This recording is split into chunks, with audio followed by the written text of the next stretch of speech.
We are back, ladies and gentlemen. Karibuni sana, karibu sana. I think it was a copyright issue on the previous live that I had.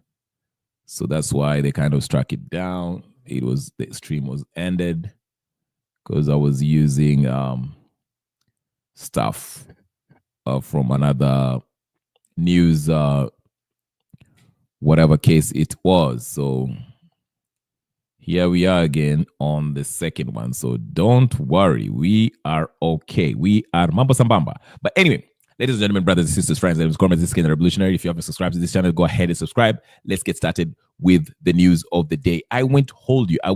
Syllabus inakimbia sana. Niliambiwa nifungue. Yes, we are back. I told you. Karibu sana Principal Kauru. Ani pia unakuwa na hapo. I look for wacha nitafute gaito. Meanwhile, here is what is in the news. So, hebu tuangalie mwanzo. Tumeambiwa kesho ni kesho. Asemaye ninio ni mwongo. Ati kesho ni kesho. Leo ni leo oreza. Karibuni sana. Okay, let's get started. Tuanze na the news about what's about to happen in AU. Ama namna gani? All right, let's get started. Tuachane na hiyo maneno mengine. Haya. Ndio hiyo basi. Ndio hiyo mambo ya AU ichemke, mambo ichemke. Okay. All right. Poleni. Mambo ni pole kidogo. Pole tu kidogo. Pole. Most utafika. All right. We are moving on. Ama namna gani? Sawa. As long as we can get this naona karibuni sana guys, karibu like. The first issue is to like the video. Please go ahead and like the channel, like the video, and subscribe if you haven't subscribed. Please go ahead and do that. Okay, we are having technical difficulties hapa sasa. Okay. Okay, we are really actually having some difficulties today, yeah? Wale marafiki zetu ambao wanafanyanga ile kitu wamejaribu kweli. So, according to Robert Alai, former Uhuru Kenyatta is in Addis Ababa also. Hey, mambo kweli Addis Ababa hii. Haya, tutaiona. But anyway, let's try to get started with this news clip. I'm telling you. Hey. Wale watu na ninio ambao wanajaribu kuninio masabatuas wako kweli wanafanya kazi leo. You gotta give it to them. They work really hard. But twendeni kazi. All right. Yeah.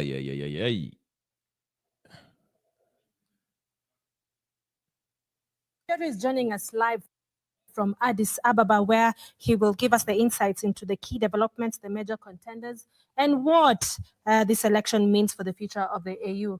Kyoyo, tell us, what is the latest?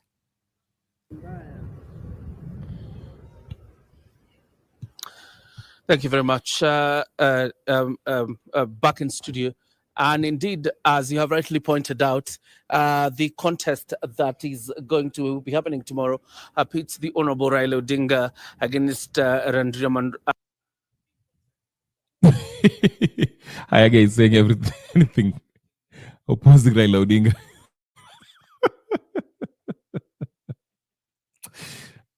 Lakini unachekesha jamani.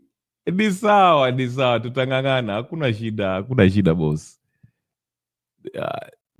Fight over good over evil. Tutajaribu hata kama ni nini. We shall.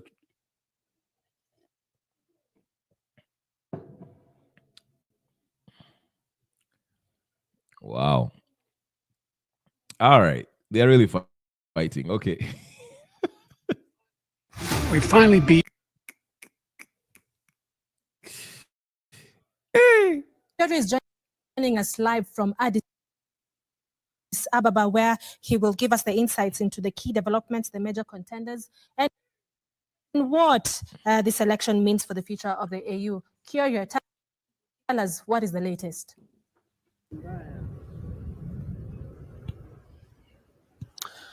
Thank you very much. Back in studio. And indeed, as you have rightly pointed out, the contest that is going to be happening tomorrow pits the Honorable Raila Odinga against that is Richard Randiamandratu.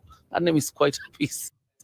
From Madagascar, as well as Mohamed Yusuf of Djibouti. Probably before I tell you what will happen tomorrow, is that up until now, there's been a session on the security situation in the Democratic Republic of Congo. The heads of state who are already in Ethiopia are attending that very important session and intends to discuss possible solutions for the crisis in DRC. You will remember that about 2 weeks ago, the M23 rebels stormed into Goma, a town that is in the territory of the Democratic Republic of Congo, and they have been advancing towards a town called Bukavu, and that has caused quite a nightmare in terms of compounding a humanitarian solution. I mean, a humanitarian crisis, as well as dealing with the security nightmare for the people of North Kivu and South Kivu. And that is what is being discussed. You also know that there is what you would call a diplomatic row between the Democratic Republic of Congo and Rwanda, and that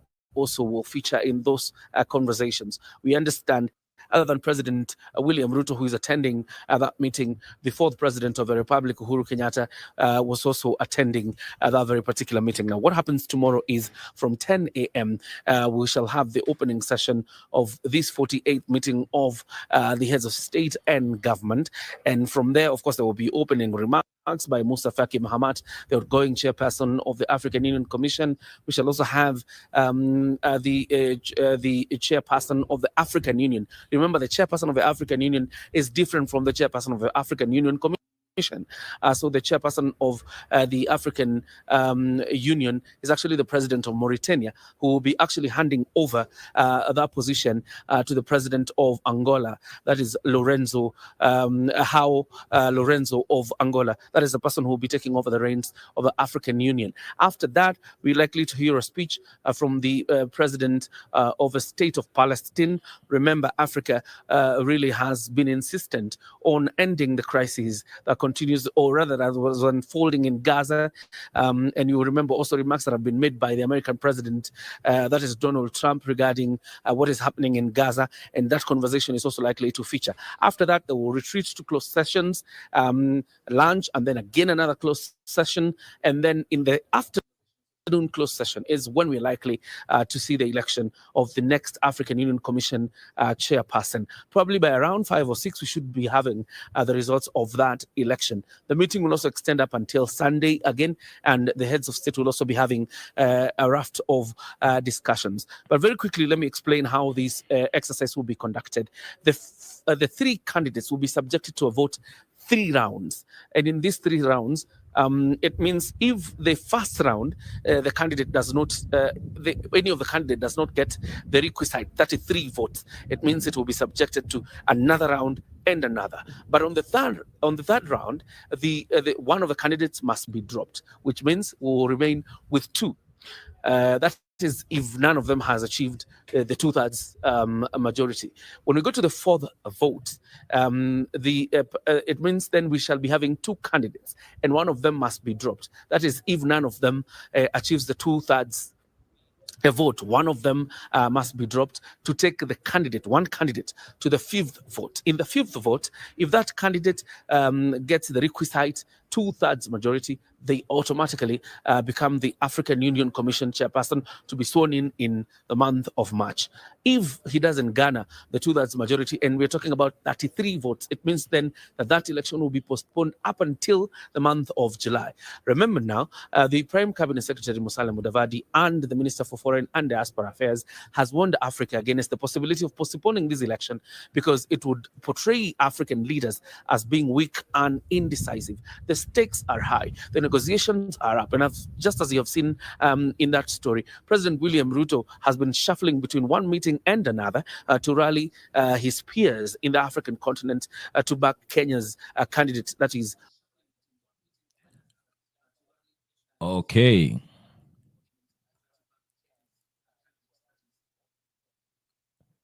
All right. So we are told tomorrow by 6 local time, Addis Ababa time. I believe Nairobi is in the same time zone with Addis Ababa.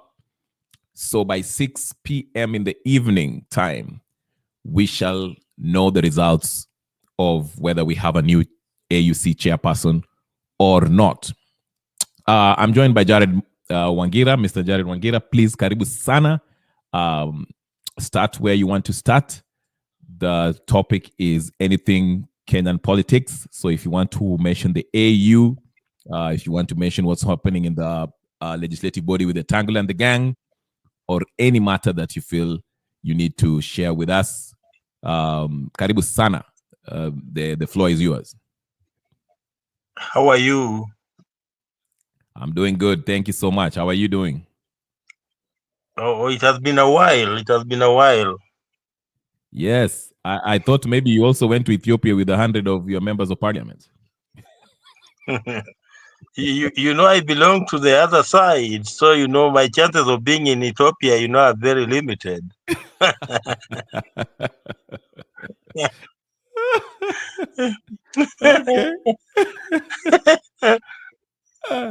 So, Yes. you know, you have heard, you know, Musalia Mudavadi saying that, you know, the African heads of state and government should not postpone this particular election because they will be seen as indecisive. You know, Yes. that's a point of panic. That's a point of panic for Kenya. Why? Because, you know, the rules are clear that if none gets, you know, in the third round, if none gets, you know, the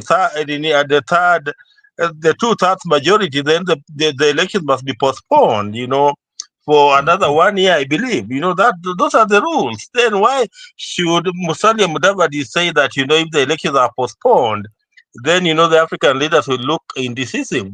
You know, I don't think so. You know, I see a panicking Musalia Mudavadi. You know, he has been the one at the forefront of campaigning for Raila Odinga.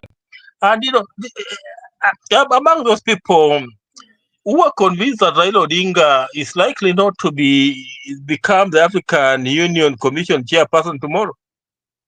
I am among those who are convinced. Why is that?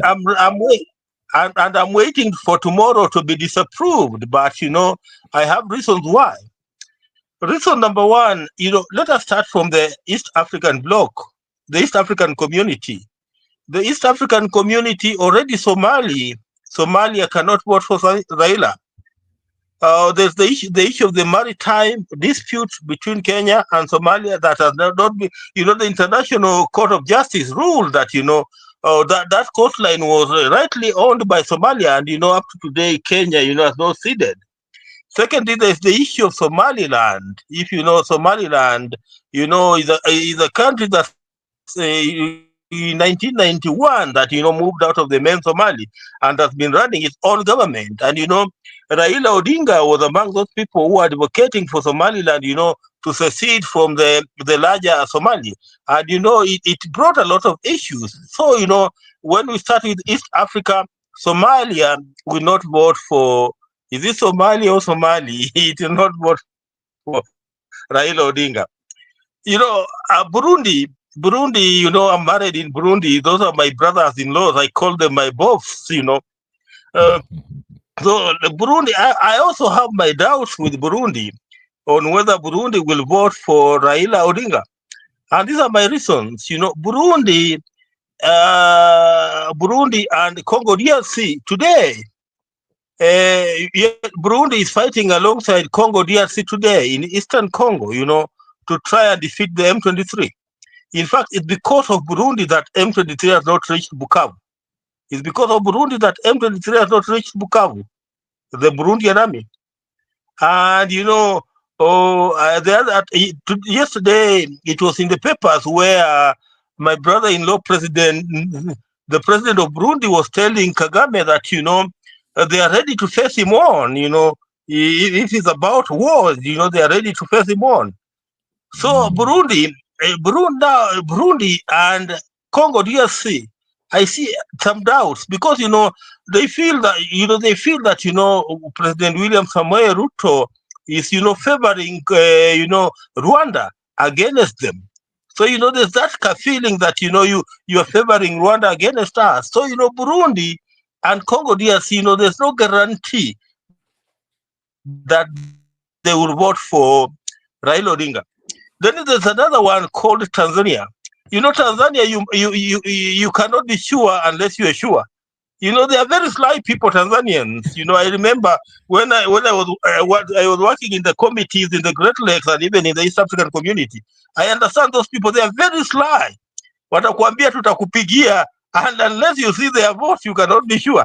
You remember in 2017, they did not vote for that lady called Amina here. They never voted for her.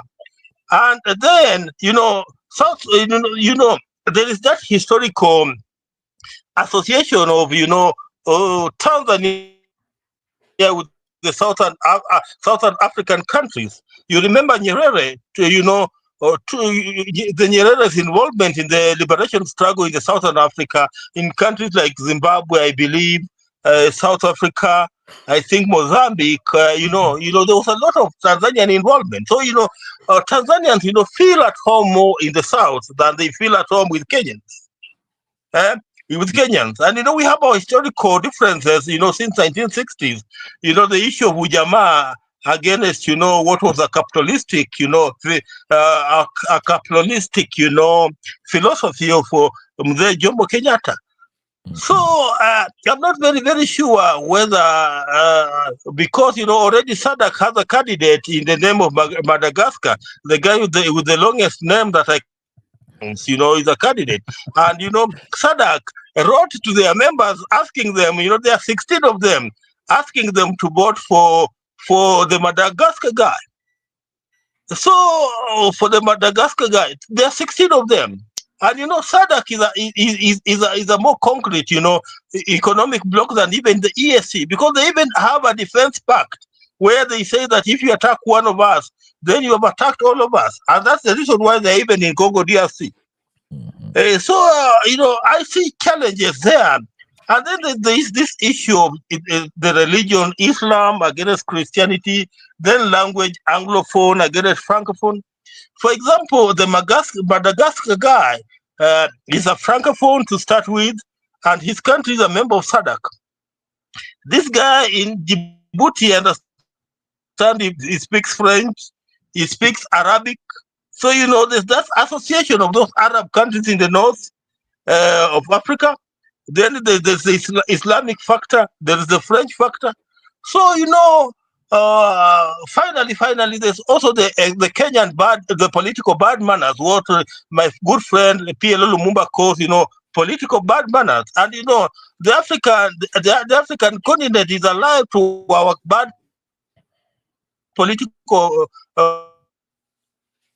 believe that trying to export our political bad manners, out of Kenya. The reason there even talks, in the corridors that the reason why William Samoei Ruto wants a Raila Odinga, out of the space is for him to have a smooth ride in 2027. And all those things are being seen. So where I stand, this guy from Madagascar, many people think that he's an underdog. The guy with the longest name, the guy from Madagascar. Many people think that he's an underdog. In fact, every time people are speaking about, Djibouti, Kenya, they don't talk about the Madagascar guy. And, that guy is very eloquent, very knowledgeable, a cool guy, very, very cool guy. And, given the nature of SADC and, also the French speaking, so, you can underrate him. You can think that he's an underdog, but, he's not. So where I stand, where I stand, if Raila Odinga is not very, very careful, he might not go beyond the first round. Let me just stop it there and perhaps, allow you to make me, continue with the debate. Yes, very, very good analysis. I think, and you've just reminded me, I forgot about Tanzania's involvement with SADC. They have a rich history with South Africa. I remember reading the book, Mandela's book, The Long Walk to Freedom. And there's a chapter there where he mentioned that they went through Julius Mwalimu Nyerere. they went and trained in Tanganyika. I think those are the days when they used to call it Tanganyika.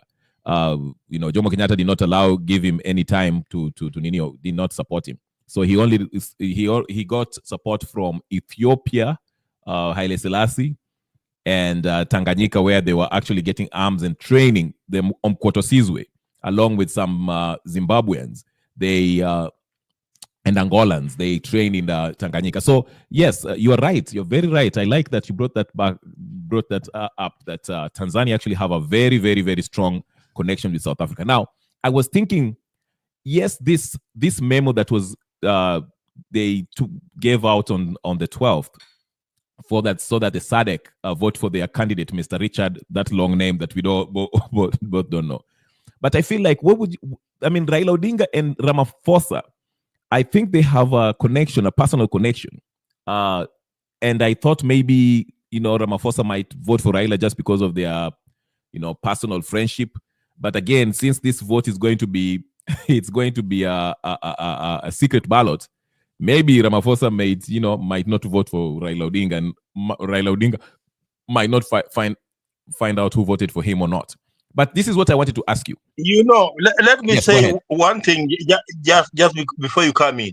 There is this assumption that Raila Odinga has a rapport with several Africans head of state. But let me remind you of the late Mzee Moi, who said that siasa sio urafiki, uongozi sio urafiki. So we are talking about leadership here. It's not about leadership. It's not about your friendship with a particular president. Because it's about, there are many factors. The geopolitics. There are many factors that that determines who becomes the chairperson of the African Union Commission. It's not about friendship. So relying on friendship alone, as the only indicator that will make you get voted for by Ramaphosa, could be, overlooking things. Yes. And this whole thing with the 100 MPs plus family members, I actually saw this, the daughter of Raila Odinga, I forgot her name, is the daughter, that one daughter that is in Yala, also join him, and all this Junet and all these people. What was the main thing? What are they trying to do? Because to me, it may seem like Kenyans have flooded, lawmakers have flooded AU as part of Raila's delegation to kind of try to pressure these African leaders, pressure them to vote for Raila Odinga. I mean, I can't interpret it otherwise. I mean, if I'm sitting there and I'm a head of state and I see Raila Odinga with his delegation of 100 and yes, I get that point. It gives a very, very bad picture. Because, what will be sitting tomorrow will be the Assembly of Africans, head of state and government, which means that is the apex body of the African Union. So, for you to be accompanied by over 100 members of parliament, together with a lot of other joyriders, it gives a very, very bad picture. It looks like a blackmail that you perhaps want to blackmail, the Africans, head of state into voting for you. So that picture is not a good picture. And that picture alone, could work in the detriment of Raila Odinga. Yes. I thought that's the first thing that I thought. Why do you have an army of lawmakers joining you there? It just shows that you are trying to pressure these lawmakers into voting for you. I gave my analysis and I said that Raila will be lucky to get 15 votes. I don't think he will get more than 15 for the very reason that you've given me. Now, if SADC already have captured the 16 SADC members, even if we take out 2, maybe Suluhu decides to vote for Raila Odinga and maybe, I don't know, Ramaphosa for some reason, it still remains. He'll have 2 votes from that. And Somali, you've just kind of gave a very wonderful reason why Somali will probably not vote for Kenya because of the whole Somaliland and the Kismayu thing that happened years ago. So if I'm looking at North, it's either going to be going to the Eritrea guy or the Madagascar guy, because I believe that Madagascar guy is also a Muslim, if I'm not wrong. Or if not, they will just give it to the other guy. Then there's the Francophone nation, the West Africa. And when I was listening at was it Kitui, whatever his name is, some guy, one of these guys, and he said the same thing. The Francophone nations, they usually like voting as a bloc. Okay, the West, the Francophone nations, and since language is not Raila's strongest suit here, I mean, he speaks German and English, and I don't think besides Obasanjo in Nigeria and Tinubu, I don't see anyone from the Francophone nations that will vote for Raila Odinga. Kutui, yeah, thank you, Kutui. Kutui also, mentioned that, and he said, he kind of, we had the same sentiments where he was saying, Raila will have an uphill battle into getting this vote. I saw the Senegalese president, he's young and he's probably thinking the same way as, the Ibrahim Traore. He's trying to revolutionize Africa, his country, getting away from France. And Kenya is being viewed. And yes, again, go ahead. And again, the vision for African Union, if I'm not very, very, very wrong, is something, Vision 2063. So, somebody who can drive us towards, Vision 2063 should be a young, vibrant person. A young, vibrant person.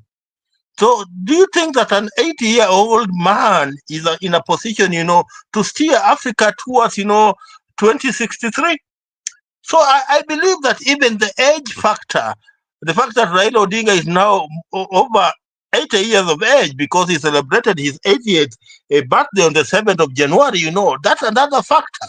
Because people will be asking, if we want to move Africa towards 2063, then why do we want an old man, to steer us towards that direction?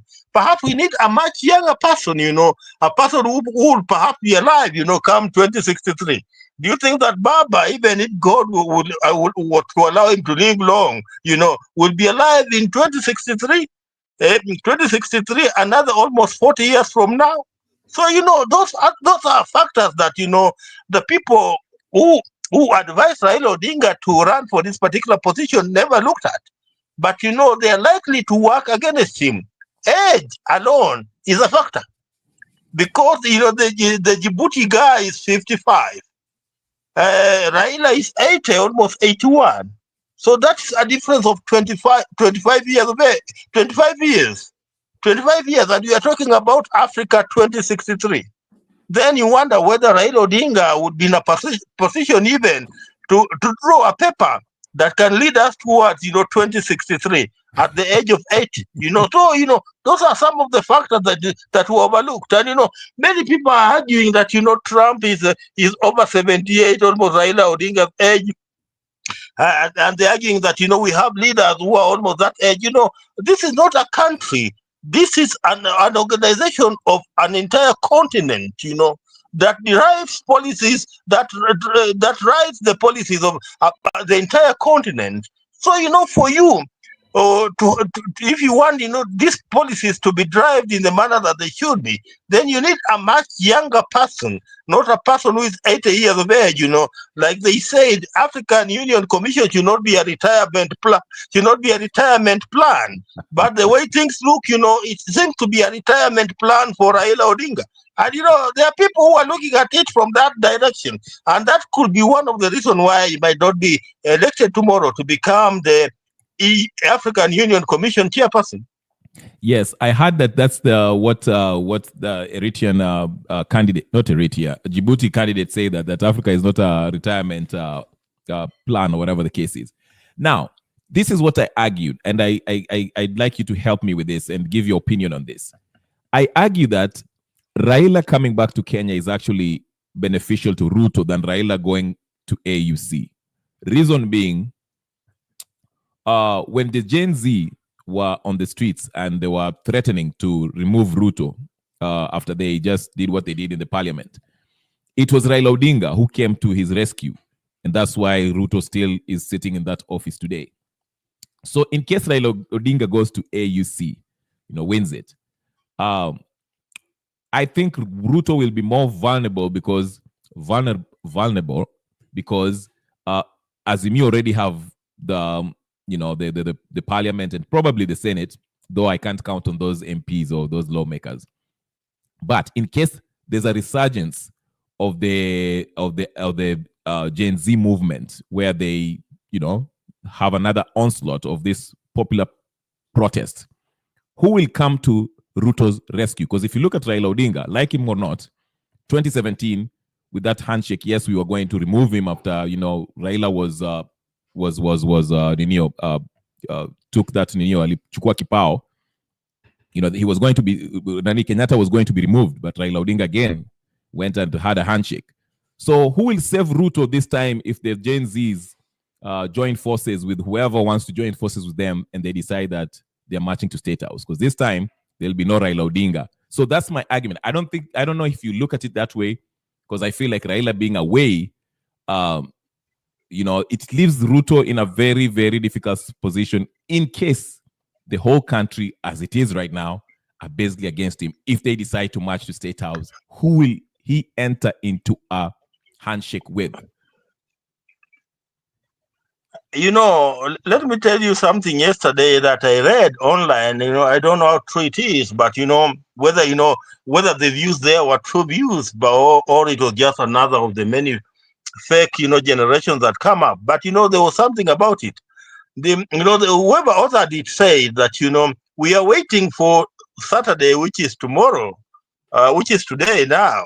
Here in Kenya is already Saturday, and they were saying that if they were Munyoro group, the Mount Kenya group, if you laugh at us,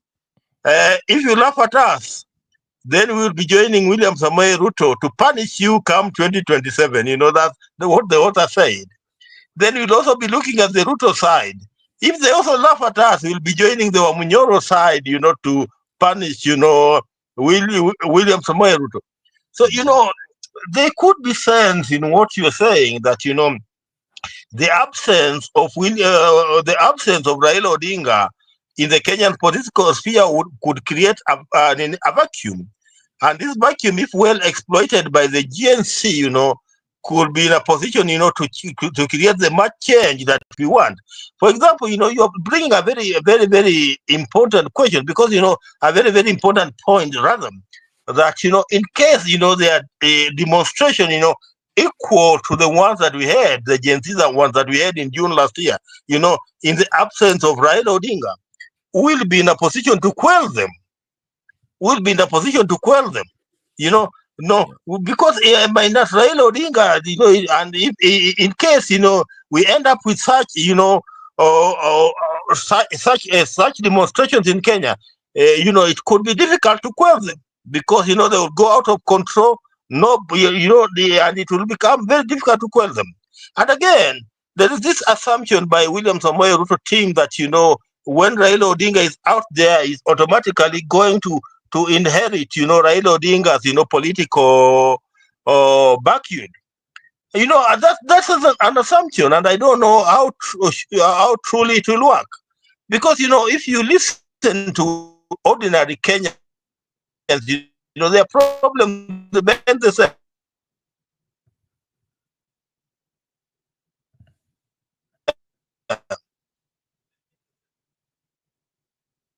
Okay. Can you hear me?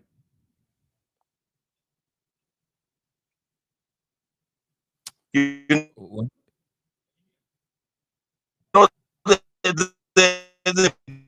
poverty rate is high. Wangira, I'm losing you. You are in and out.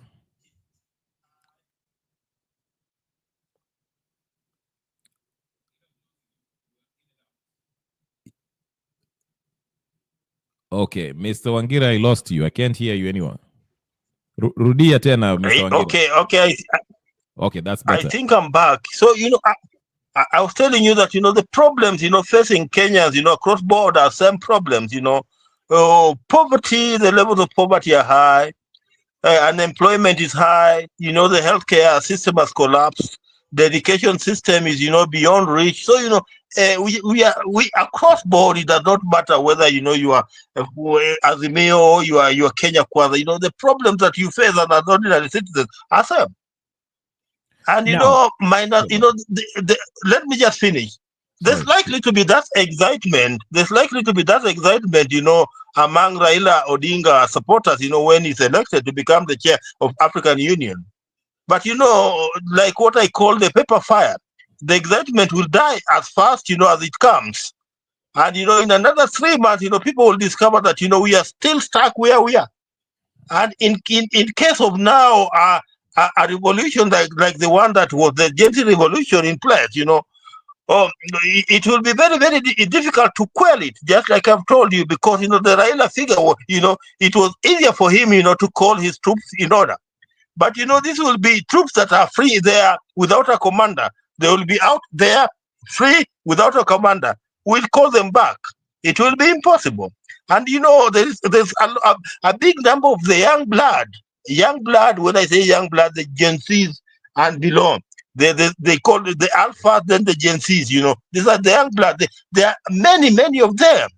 So, Raila Odinga, in a way, he was a moderator or a regulator of the Kenyan politics. And, out there, and with, the excitement having died, like what I've told you, or paper fire, Raila Danny William Samoei Ruto could find himself in hot soup.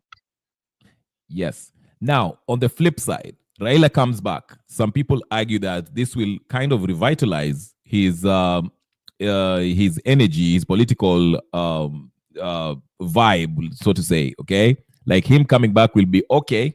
He's coming back with this hasira, or he will reassert himself, remass himself in the political sphere, in Kenyan political sphere, as this warrior who lost a battle in AU. Now he's coming back to straighten out things in Kenya. Could that also play as to Raila's advantage, him coming back, and now people maybe wanting to please him more because akuna hasira? Now he will probably have leverage over Ruto because he controls at least his party, or Azimio, his affiliation, controls the legislative body. And, he might threaten to remove Ruto. And if he chooses to even join hands with Wamunyoro, Ruto might find himself in a very difficult question. What do you think when he comes back? Let me tell you one thing. The Raila that we knew, was distinguished in June last year. And what we have as Raila is a shadow of his former self. And these are my reasons. Apart from, the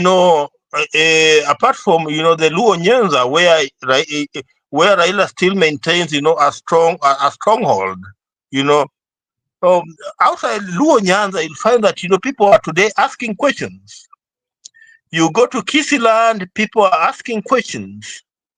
You come to Western Kenya, among the Luyas where I was born, people are asking questions, and many people are saying that, if Raila Odinga was to go to the ballots, they will not vote for him again.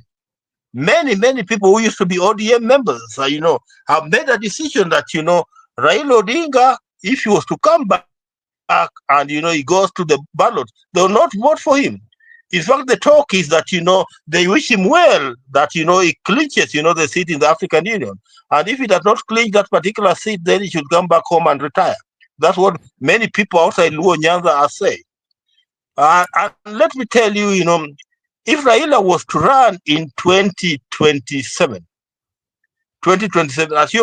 assuming that he has lost the African Union Commission elections, and he returns back to Kenya and tries to run in 2027, then the likelihood of Raila getting more than 3 million votes, are limited. They are very, very limited, those likelihoods. And that tells you something, that even if Raila Odinga was to return here and join forces with William Samoei Ruto against, the other team, let me call it the team of Wakina, assuming that Rigathi Gachagua, Kalonzo Musyoka, Wakina Matiang'i, Wakina Maraga, and the rest, if they end up forming one strong united front, and this front runs against Raila Odinga and William Samoei Ruto's front in 2027. Then this other front, coupled up with, with the Raila Odinga's team. So that tells you one thing, that, the Raila Odinga that we knew in 2022 is no longer there. It's no longer there politically, because the numbers are gone. People are disoriented. People are annoyed. People are hungry. People feel betrayed by this old man. People feel that they have been wasting their time supporting him. So that Raila Odinga of 2022 is no longer there politically. So if he was to return here, he'll be a former shadow of himself. Now, what's the ground like in Western Province? I'm assuming maybe you have some connections there. What's the general feeling? Are they leaning towards the new coalition, the Martha Karua, Gachagua, Eugene Wamalwa, Natembea, Matiangi, or are they leaning towards the ODM, Azimio, and of course, that's, I don't know if Wetangula's position, if he loses his position as the Speaker of the National Assembly, will that also tilt the support of the Western Kenya? Because I don't know if is he a Bukusu or a Tesos, I'm not sure, but how does, because I think the Western Province will tilt the next election if we are to go to 2027, if we ever get there. So I feel that's the that province that's going to tilt the election if you're playing this number game, because Ruto is trying to give IDs to the Somalis and probably inflate the numbers of the people who will vote for him from Northeastern. Then he's banking on Nyanza, and also he's trying to make inroads in Western. So I think Western is going to be the swing state the swing province that's going to decide the election 27 if we are to have this election, which will probably, Ruto will try to do Ilekitu. What's the general feeling of the people of Western Province, Mulembe Nation? The general feeling, especially among what used to be Raila's stronghold, is disappointment. And the way Raila Odinga's, supporters, especially from his own community, have treated people like Wakina Sifuna. It has not gone down well with majority of people from Luyaland. They feel that they are being used like flower boys and flower girls. And, they are already saying, majority of them are saying that, they are not going the ODM way 2027. They'll look for any other place to go, but they are not going the ODM way. And, that's a strong voice on the ground in Western Kenya. And that's the reason why I was telling you that Raila Odinga of today is not the Raila Odinga of 2022, is a shadow of his former self. That's why I was telling you so. So, in Western Kenya, where people stand, they feel, having been let down by Raila Odinga. And that's why I was telling you that, if Raila Odinga was to join William Samoei Ruto, hoping that, he'll be in a position to transfer his votes to William Samoei Ruto, that will be a very, very difficult task for him. Perhaps it will be easier in Luo Nyanza, but in Western Kenya, I don't think that it will be easier. The votes in Western Kenya could go the other end, because people there are already disappointed, and they're fed up. What if they bring this BBI, what if they bring it for a referendum? We change this constitution so we can create this position for all these leaders, whether it's Mudavadi, Wetangula will also be looking for a position if he leaves that Neo. Because I always say that even Ruto himself, liking himself with Kibaki, it's a coincidence. 20 years ago, Kibaki faced the same kind of political storm in his second year, midterm, in his administration, where he fell off with Raila Odinga, and then we had a referendum in November of 2005 with the orange versus banana. 20 years later, Ruto also is facing, a political storm the second year, mid-season, where the Gen Z wants to take him out. Everyone wants to take him out. And they went and had that NADCO, whatever. And they started talking about changing the constitution through this NADCO. But again, Raila is going to AU. At least this AU thing is kind of holding that up. So do you maybe feel, since Ruto and Raila, they feel like they're not popular enough, people don't like them, they feel like they're the betrayers, so it will be best for them to get people like Kalonzo, who actually signed that NADCO, get Wamunyoro also in there, Gachagua, Matiangi, and all these people, and convince them that this BBI will accommodate everyone that feels left out in the government. Could it be something that they could do, or is it something that people will reject? What's the general mood of people? Do they want the constitution to be changed? That's where I was coming to. There's what they call a constitutional mood. That constitutional mood. Because, there must be that mood within the people themselves, Like you remember in 1991 up to 2010, there was that political constitutional mood. People wanted the constitution to be changed.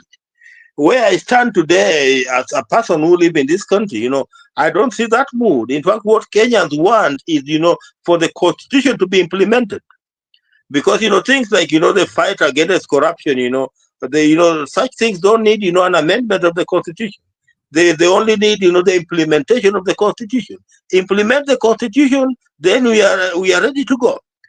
Article 10, that is the backbone of the 2010 constitution, the values, the values of governance, they don't need any amendment. They only need the implementation.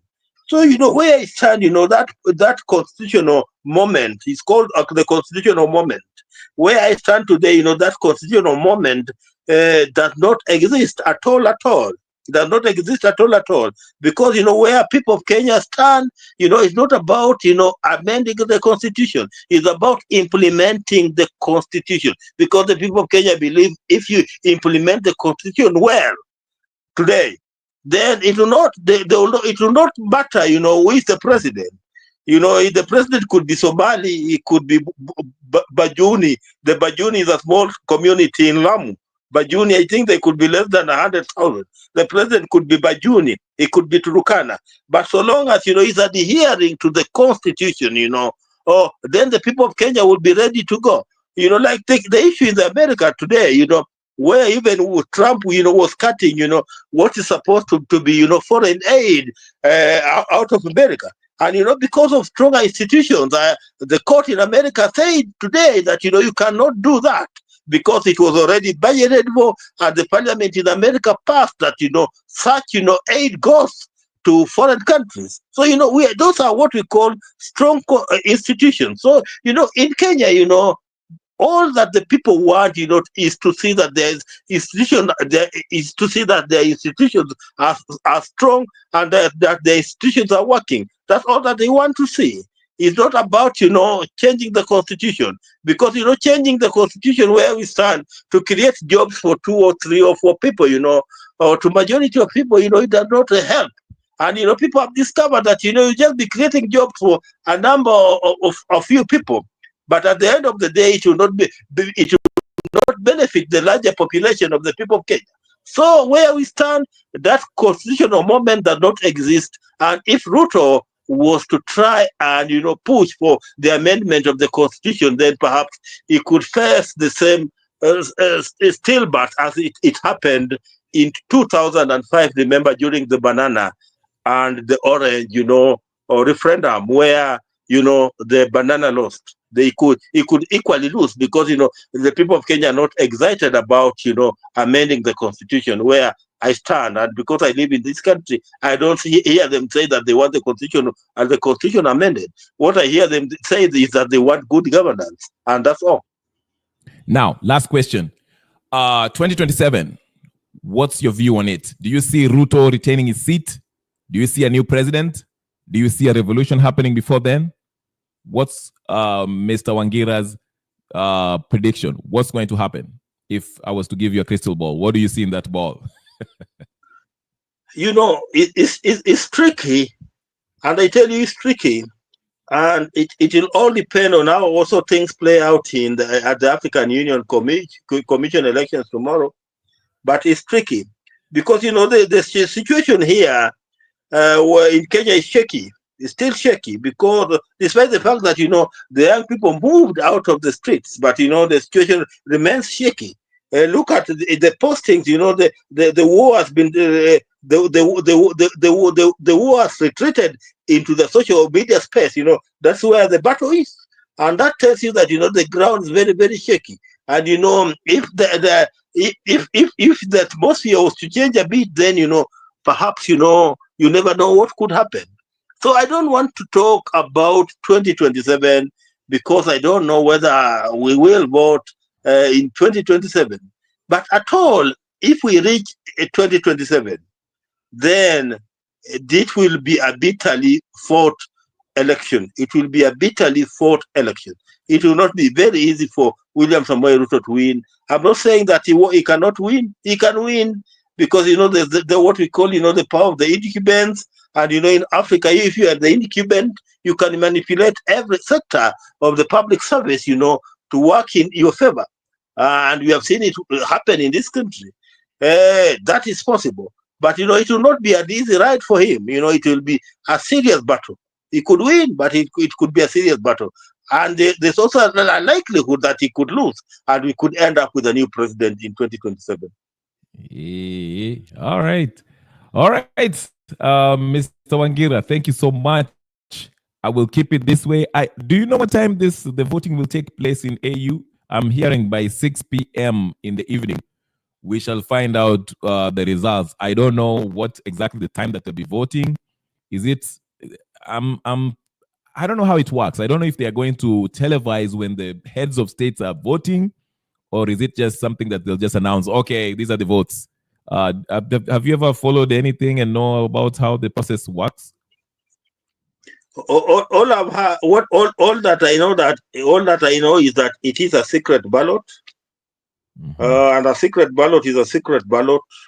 So I don't know whether we'll be shown as the heads of the state cast their vote. I don't know whether we are going to be shown, but all that I've gotten is that by 6 p.m. Kenyan time tomorrow, which is not tomorrow, today, because we are already there. 6 p.m. Kenyan time today, we should know who the new chairperson of the African Union Commission is, or whether, the elections are going to be postponed for another 1 year. I see Francis Gaito, they have a timetable for the AU elections. when Raila Odinga loses, there'll be a celebration. I'm telling you, tomorrow will be very interesting. It's either there'll be a mass embarrassment because there'll be 100 MPs plus Raila's entourage, personal, assistants and everybody and the family members flying back to Kenya. Just like any other person, and our motto, your motto, and we being motto, we at some point we end up being biased. I belong to the school of thought that believes Raila Odinga should lose this particular election, and if he loses, this particular election, it will be big celebration for me here in Kenya. Okay, tomorrow I will start early, so if you have your Neo internet, please make sure it works, Mr. Wangira, because I'll be here early. I want to cover this thing. I want to get real reaction. Roughly what time Kenyan time, so that perhaps I keep it on record. Okay, so they say because Kenya is in the same time zone with Ethiopia, same times, and they say the results should be coming in between 6 p.m. And 8 p.m. So I will start my coverage at 5 p.m. Kenyan time or 5:30. Okay, what you do is yes, you'll put a notification so that I check. Just like you did today. Today there was a notification. That's why I was in a position to know that you'll be coming on air. So Wonderful. Put a notification, then I'll check and know what time you'll be coming on air. Okay, so as long as you have your notification on, mmesikia hapo kwa chat, Eric Ayaga. Tomorrow I also want to see your face, and I want you to get, Eric Ayaga is one of those stalwart Raila followers and anything Raila. So I want to see everybody's reaction, and I will want people to come in tomorrow, and I will want to see everyone's faces also as they come in here, because we want to get a real reaction from real Kenyans about Raila's victory or Raila's loss. We want to see how things will go. But yeah, so yeah, he says election is 4 to 5 p.m. Then in less than an hour, results will be ready. That's what Ayaga is telling us. Let's see. Let me put it the screen here for everyone to see. So yeah, so okay, election will be between 4 and 5 p.m. Then in less than an hour, results will be ready. Okay, I will start then at I'll start at 4 then. I'll start at 4. I'll do my homework, but I'll put the notification so Wangira, you can get it. So everyone on the chat, please put your notification on. Tomorrow we have to, well, it's today in Kenya. Today, Sakumi, Yoni, I'll be here. We shall start the coverage, and please join us if you want to be part of it. Make sure you show up. You fix your camera, everyone, so we can see what happens, and we shall also dissect the possibilities. What will it mean for Kenya, for Raila winning the AUC or losing it? Now what's next? And what will... A lot of people are just... So many people think that there'll be doom and gloom, are assuming that Ruto will be in big trouble when Raila wins. They think that Raila... In fact, Wangira, I forgot to ask you this. Do you remember that speech that Raila gave in his the prayers that was organized by women, ODM women? He said something very interesting. He said, are you there, Wangira? Yes, I watched where he said that, if he wins, it's well. If he does not win, it's still well. Yes, but there's something also he said. Number one, he said that when things are bad, I can't just keep quiet. I have to speak up. And he said the abductions have to stop. Then he said something else which is very interesting, and I want you to get your view on this. He said that in 2007 or 2017, I won. Lakini nilinyang'anywa, waliiba. 2022 waliiba. Hawa watu wamezoea kuiba, ni tabia yao kuiba. Translation, these people, their behavior is to steal. Who was he referring to, Mr. Jared? Karibu sana, Brother Benson. Yeah. So watu tabia yao ni kuiba. Yes. Does he mean that they are going to steal his vote, at the African Union Commission election?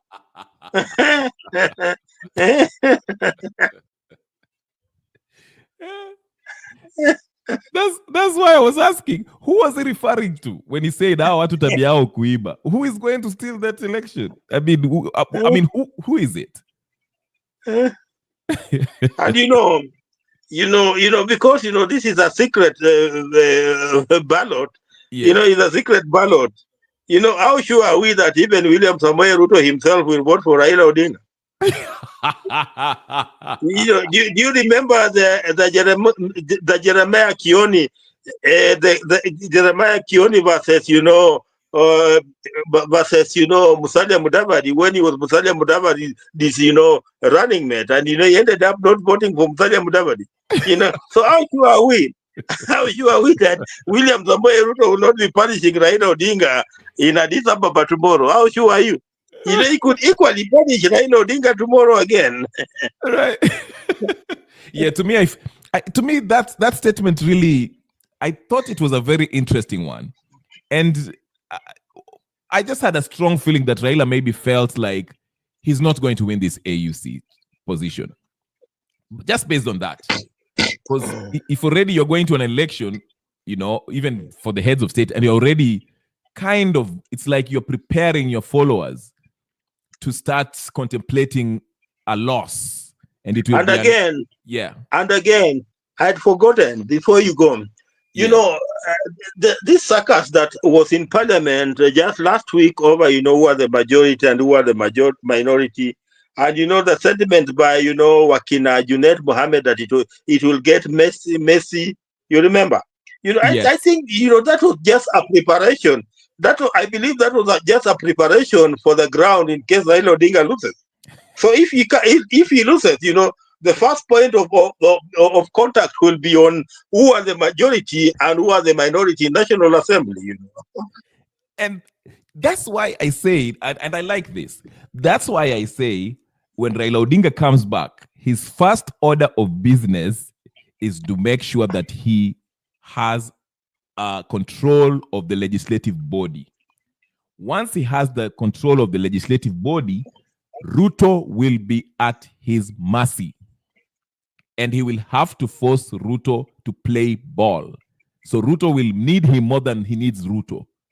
So if he tells Ruto, hey, nimekosa hii kiti, sasa tuendeleshe ile naandiko yetu, tupeleke hii kitu referendum. That's the next step. Or else, I will go join. Am I right? I heard some people say that there were some ODM people who are talking about going to meet Wamunyoro. Was it Babu Owino or what? Since Nani Sakaja was publicly endorsed by Raila. Was it ODM? Was there a section? Yeah. You know, guys like Wakina Sifuna are being accused of belonging to the Wamunyoro group. They're already being accused of belonging to the Wamunyoro group. So you never know. Because, we are told that, in politics, things don't just happen. Everything is planned and scripted. So, when you hear people say that, there's a section of ODM that belongs to Wamunyoro, it could be true. And again, there's this what I call, the theory of organized confusion. It could be an organized confusion scheme by Raila Odinga to leave two factions of ODM for in case he loses, in Addis Ababa, then he'll have a reason to return home and start attacking. Yes. Unlike when he has ODM, everybody in ODM, singing William Samoei Ruto. Today, he has a section of ODM members who are strongly against William Samoei Ruto. So in case he loses, then he will have a point of contact. When he returns, he'll start by saying, I told you we don't want abductions. The court has ruled that we are the majority, we must be the majority. Then, he'll create, his usual controversies. Raila Odinga is very good at creating, controversies. And, that could weaken William Samoei Ruto and make William Samoei Ruto play by his ball. Yes, I thought Sifuna meeting Kalonzo in that church in Nairobi was a sign that maybe Sifuna might be looking for new pastures. Okay, because Kalonzo is traversing the whole country, trying to put this coalition together. And when he was in Nairobi, he actually called Sifuna. Yes, but there's something that you need to get it very, very clearly. Mm-hmm. I tend to think that Sifuna is an agent of Raila Odinga. Anything that Sifuna is doing today, it could look cumbersome, but he's an agent of Raila Odinga. Listen to last week when Wakina Nyang' Nyong'o, Wakina Ososi, Wakina Simbarati were in Kakamega. They say that whatever Sifuna says, reflects, the official position of the party, the official spokesperson of the party. So, they were defending Sifuna. So, just like I've told you that, Raila Odinga could have come up with an organized confusion scheme that in case, he loses at the African Union Commission, he has a fallback. Yes. And the only fallback that Raila Odinga needs, is to create some controversy. And yeah. Oh, again, I think I lost it. But yeah, I noticed that Sifuna is not even in Ethiopia.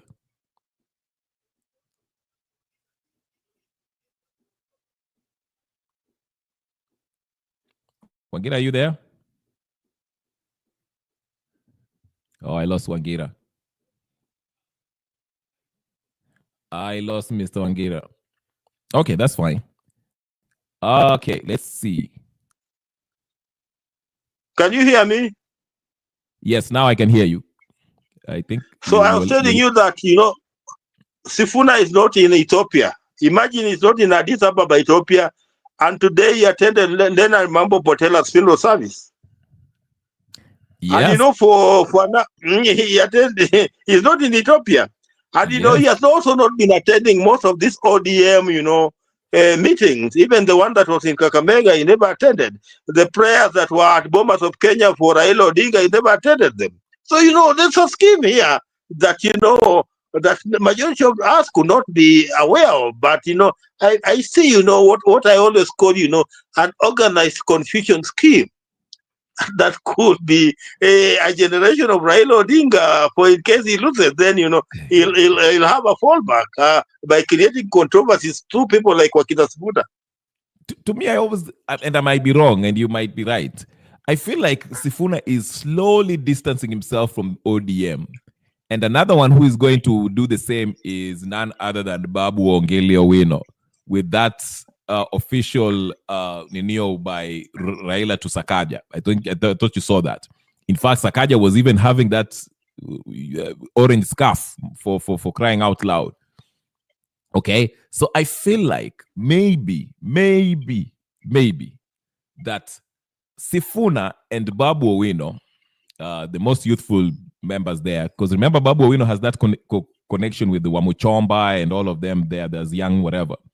So maybe if it becomes clear, especially after this AU thing, if it becomes clear where Raila, how Raila feels about Sifuna and Babu Owino, maybe they might be looking at another coalition instead of staying with ODM, because I feel like, especially Babu Owino is ostracized.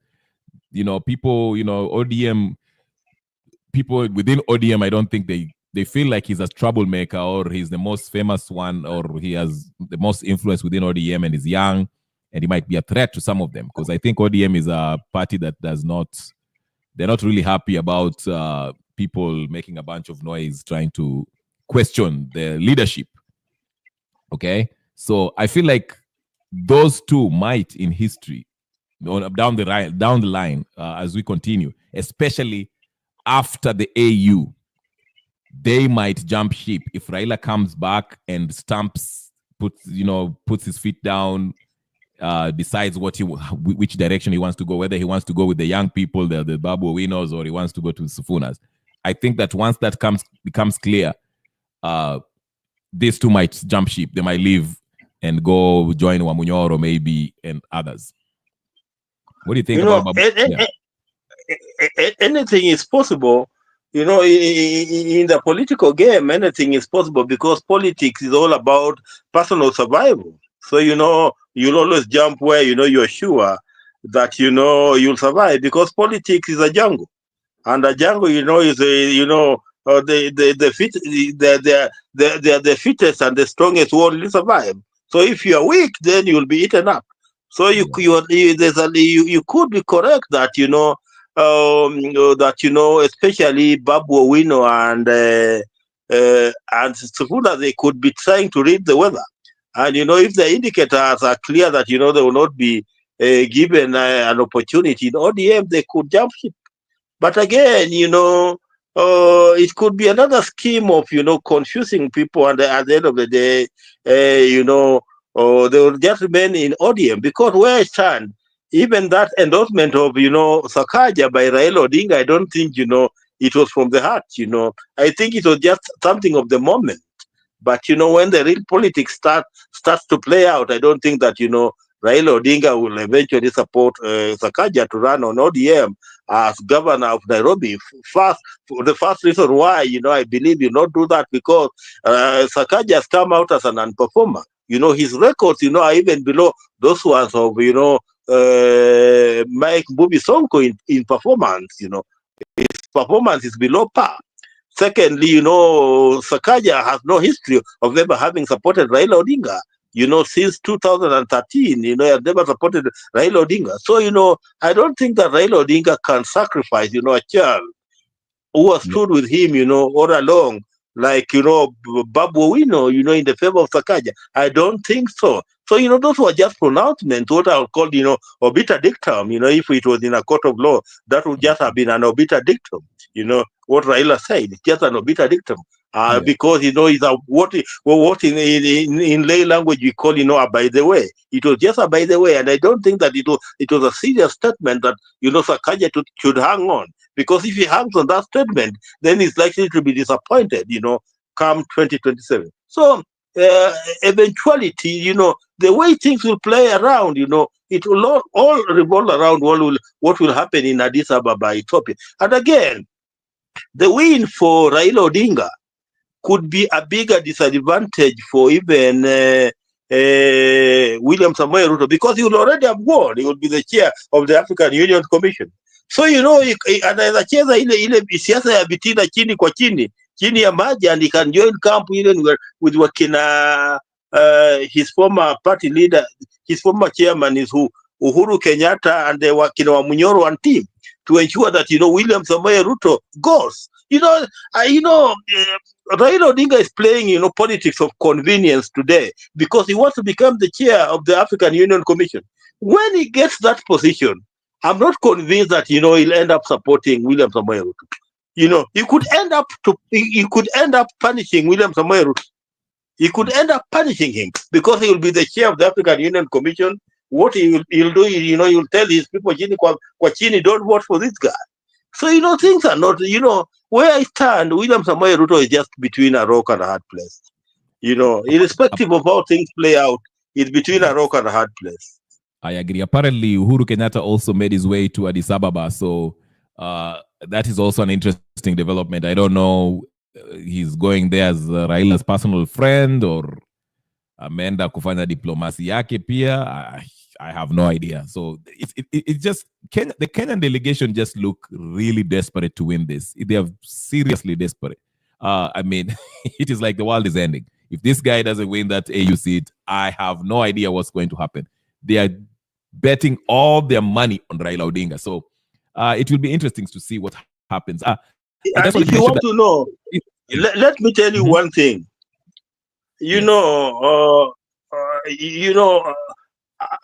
A hyena cannot become the keeper of your child. That it becomes what I would call the house manager in your house. It cannot be, because it will end up eating your child at the end of the day. What we call, fattening the python or fattening the snake. So, look at the people who accompanied Raila Odinga to Addis Ababa. A bigger team of each, are Kenya Kwanza people. So, these were people who have been sent to Addis Ababa, and they have been told to fast and pray that Raila Odinga wins. So that, if he wins, then perhaps we'll have a ground here to use. It's not that, it's not about the sincerity of the heart. It's about being opportunists. The opportunists, they're taking advantage of the moment. The real Raila supporters are not in Addis Ababa. Yes. I saw people like Wakina Keborek, people like this guy, lady called Nyamu. Those are the guys that are in Addis Ababa. Beatrice Alachi, what's his name? The Kericho MP senator. The Kericho senator. Aaron Cheroyot. Look at those are people. These are people who have been calling Raila Odinga names just the other day. Then how come that Raila Odinga today is an angel? How come that he's an angel? I'm telling you, this is going to. I wanted to say that. Speaking of which, you might be right on Sakaja, because I don't know if you remember some few months ago. You remember Raila Odinga? He apologized to Tim Wanyonyi for settling for the Jubilee candidate in Nairobi. And everyone was saying, okay, Raila has officially endorsed Tim Wanyonyi, So now, months ahead now, 6 months or whatever months have passed now, we see that he's endorsing publicly, or maybe by the way, like you call it, he's doing the same thing with Sakaja. So this is an interesting, to me, the fact that Sakaja being a Kenya Kwanza guy or UDA, whatever the he is, he had that yellow scarf around his neck saying Mimi ni moja wenu, basically saying as if he's going to vie under ODM. How does this work? I need to go and review the political party act, because there's too much mchanganyiko maalum. I don't know what's going on. Let me tell you one thing. Just like William Samoei Ruto, Sakaja is also a disparate person, because he has lost the constituency that brought him to become governor of Nairobi. Because there are the Kikuyu people who voted for Sakaja to become the governor of Nairobi, and they are no longer with him. And that's why he's desperate, thinking that, if he goes the ODM way, perhaps, the ODM membership can end up voting for him. So it's a disparate moment. And that's why, he's trying to stick on anything that can hold. Yeah. And that might play to his disadvantage, because now, even if Babu Owino is distance himself from the ODM, Babu Owino is pretty, has a following within Nairobi. I mean, you can, well, I don't know how the lower part of Nairobi feels about Babu Owino. But I think the Luo part, and if the Kikuyu says they want to revenge on Sakaja by voting for Babu Ongili Owino, that's why Babu Owino is kind of associating himself with the Wamuchombas and so forth. And you know, Babu Owino is their son-in-law. There you Babu go. Owino is their son-in-law. Yes. So yeah. So you see how Babu Owino is in advantage in this Neon. Though if Tim Wanyonyi, who also I think is going to run this time, he will take all the Luya votes. So that might be not necessarily. Not necessarily, because let me tell you, in politics, if you lose your moment, you have lost your moment.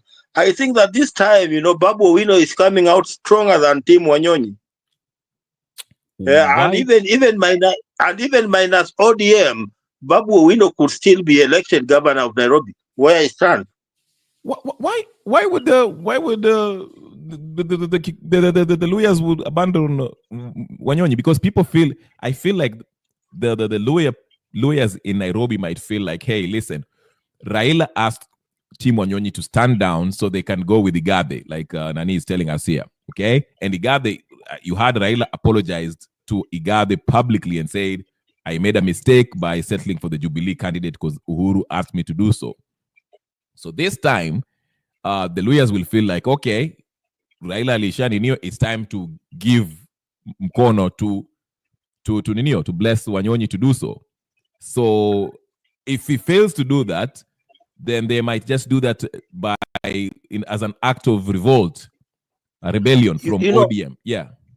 There's this personal rapport that Babu Owino has built, especially in Embakasi East, across board. If you go, it does not discriminate whether you're Kikuyu, whether you're Kisi, whether you're Luya, whether you're Luo, you get some services. If it's bursary, everybody gets bursary. So, everybody is trying to own the cake of Babu Owino. So, that personal rapport is playing out, as an advantage for Babu Owino. And to where Tim Wanyonyi is, I see that the fire that propelled Tim Wanyonyi for 2022, seems to have died. And, if they were even to go to the ring, Tim Wanyonyi and Babu Owino, will be on the higher side. So Tim will probably go back to where is his home? And that's why, they even talk that, Tim Wanyonyi could go to run for governor for Bungoma. There are also speculation that he should go to run for governor of Bungoma. Who is the current because governor? I don't think that Bungoma, that's his, home county, Bungoma.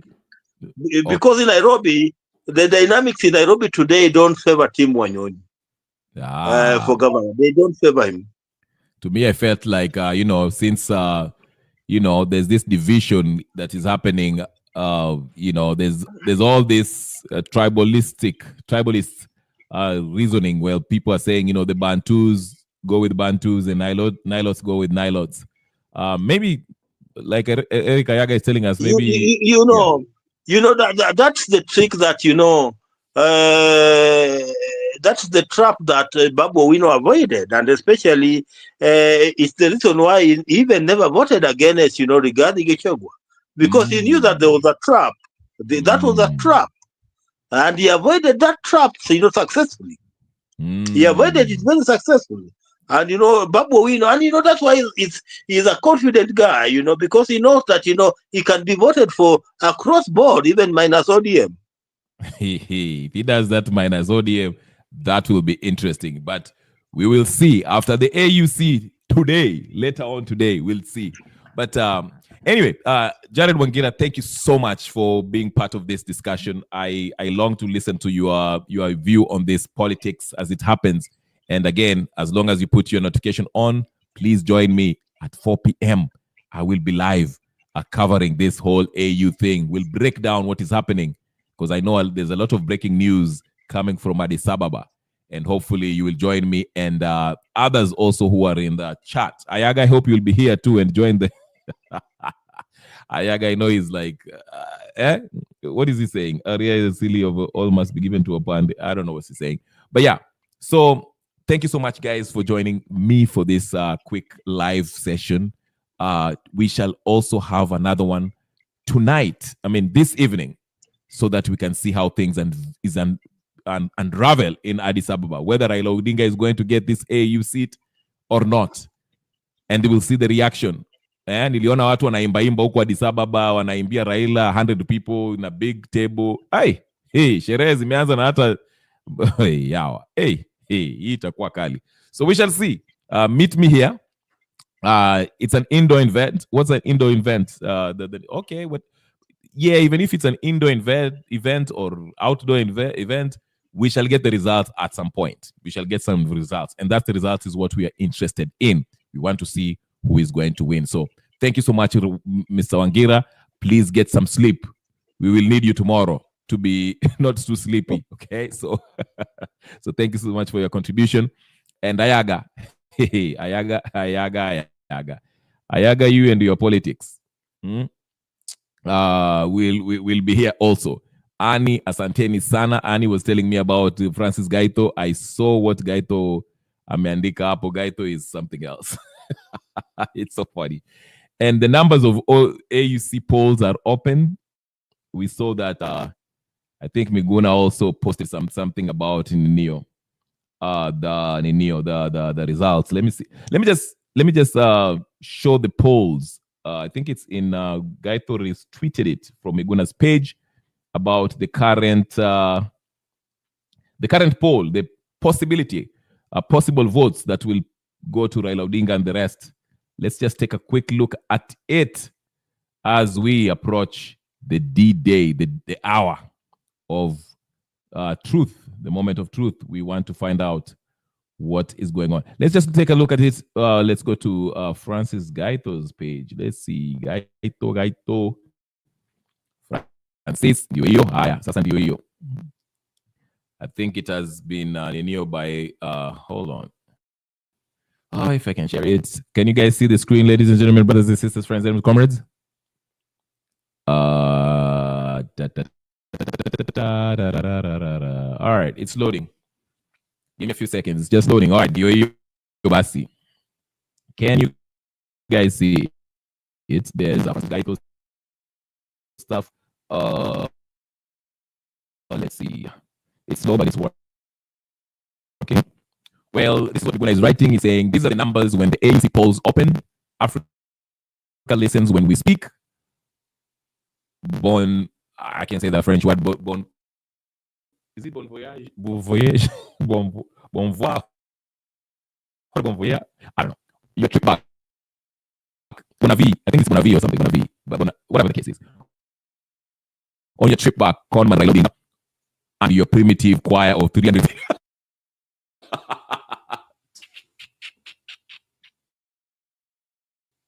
He said, these are the numbers of the AC Open Africa listens when you speak about something on your trip back, Conman Raila Odinga and your primitive choir of 300 thieves. Thank you, Africa rejects Raila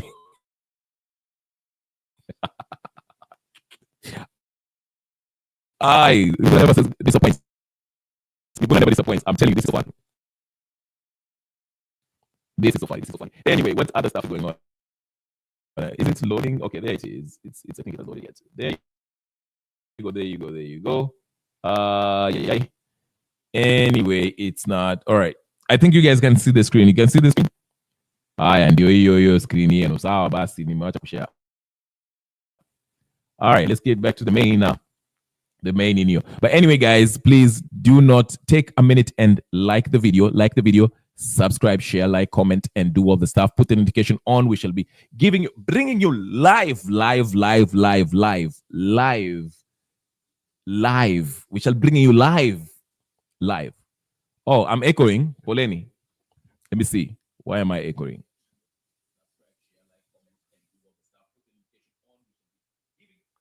I'm echoing. So, Paul, I'm being attacked by the usual stuff, the usual people. Is it still echoing? Baduna echo. All right. I hope I'm. But yeah, listen, we shall bring you some live coverage of the AUC results. Am I still echoing, ladies and gentlemen? All right, let me try something else. Hold on, just give me a minute. I will be lost for a minute, but here, give me 2 seconds.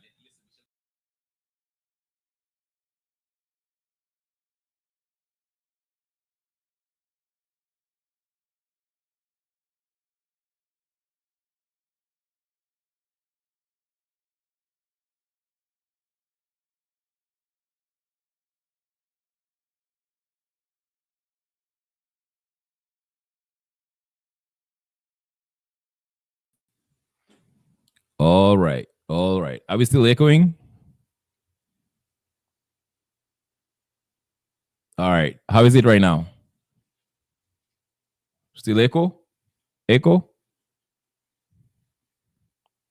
Let me know in the chat. Is there still echo? I hope not. Okay, it's okay now. All right. Like I told you guys, we are being attacked here and there. We know the usual suspect, but hey, listen, guys, please go ahead and like it. Like Finyani, you like. We are going to have another session later today in Kenya, so we can have a full coverage of the AU results. Okay, we shall have a full coverage and see who wins. Hopefully, it will not have. We don't have to wait till they go for 3 rounds or whatever the case is. Probably the second round is what it will go to.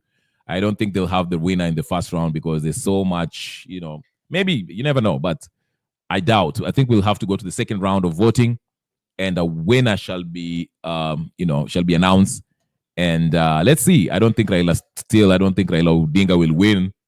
And if he doesn't win, it will be a huge, humongous,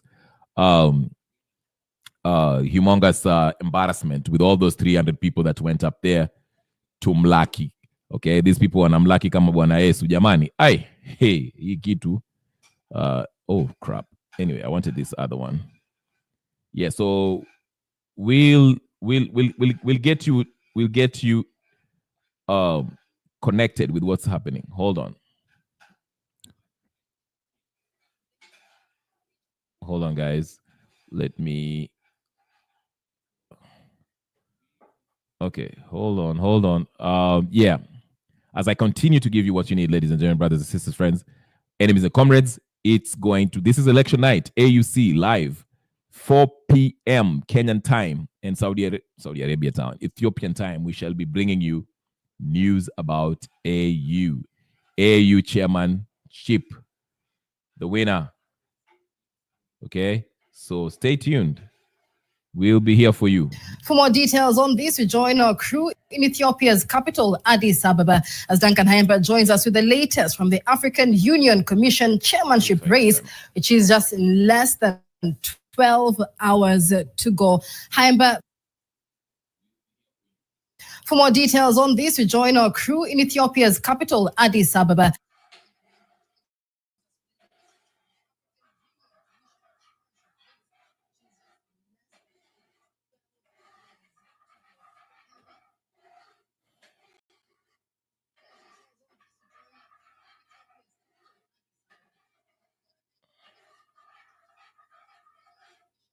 As Duncan Haimba joins us with the latest from the African Union, hours to go. Haimba, many thanks for joining us tonight. It is all systems set for that AUC election tomorrow. What's the latest so far? Indeed, Michelle, it is all systems go. Time for that eagerly awaited showdown. Will it be Raila Odinga? Will it be the Djibouti candidate, Mahamoud Yusuf? Will it be the Madagascar candidate? All that will be knowing in less than 12 hours. Today, it has been a beehive of activity for Raila Odinga. He was joined by a team of members of parliament, I was able to see governors there. We saw all other friends as well. Over 60 Kenyans joined Raila Odinga, and that was as at lunchtime. We are not so sure how many more have arrived this evening, how many more will be arriving early in the morning. Remember, it is just a 2-hour flight from Nairobi to Addis Ababa, Ethiopia. So the numbers will keep swelling. Addis Ababa is literally teeming with Kenyans because of this high-stake AUC chairperson election, just like it was in 2017, but this time round, I think the stakes are a bit higher, and therefore, it goes without saying that it has to do with the candidates that are actually participating in this year's or this season's contest. To give you a quick update on what happened today here at the African Union headquarters, it has been a day that was heavy on peace and security. Mid-morning, there was the high-level conference on humanitarian, a high-level humanitarian conference on the people of Sudan. The delegates here were basically discussing the situation, the dire situation that has been going on, the long-running civil war in the Sudan that we saw in 2023, another war again sprouting, and many are concerned that the world seems to be giving or shifting its attention elsewhere when that civil war that has been running for years still continues. So in the afternoon, when they came back, the heads of state now went in, the Peace Security Council went in for another engagement. First of all, it was the briefing on the situation in Sudan.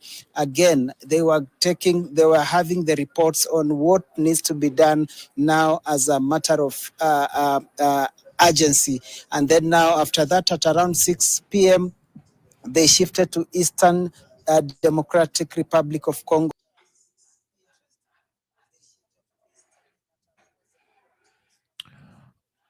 All right, guys.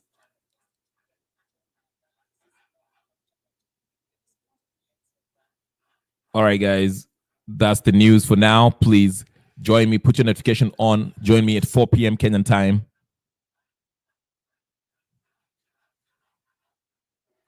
Sorry, guys. I was looking at something. Join me at 4 p.m. Kenyan time so we can have a full coverage of what's going on in the AU. Until then, my name is Kenyan Revolutionary. Do not forget to like, share, subscribe, and do all the good stuff. Thanks very much for Pripa Kaur, Eric Ayaga, Mr.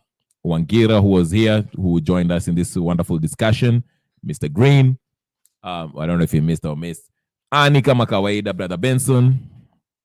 Who else? Everybody else who was part of this discussion. Thank you so much. And for you guys who are watching in the back, thank you so much. I'll see you at 4 p.m. where we cover back to back, step by step, everything that's happening in Ethiopia. Until then, thank you so much. Peace and blessings, and I'll see you later. I'm out.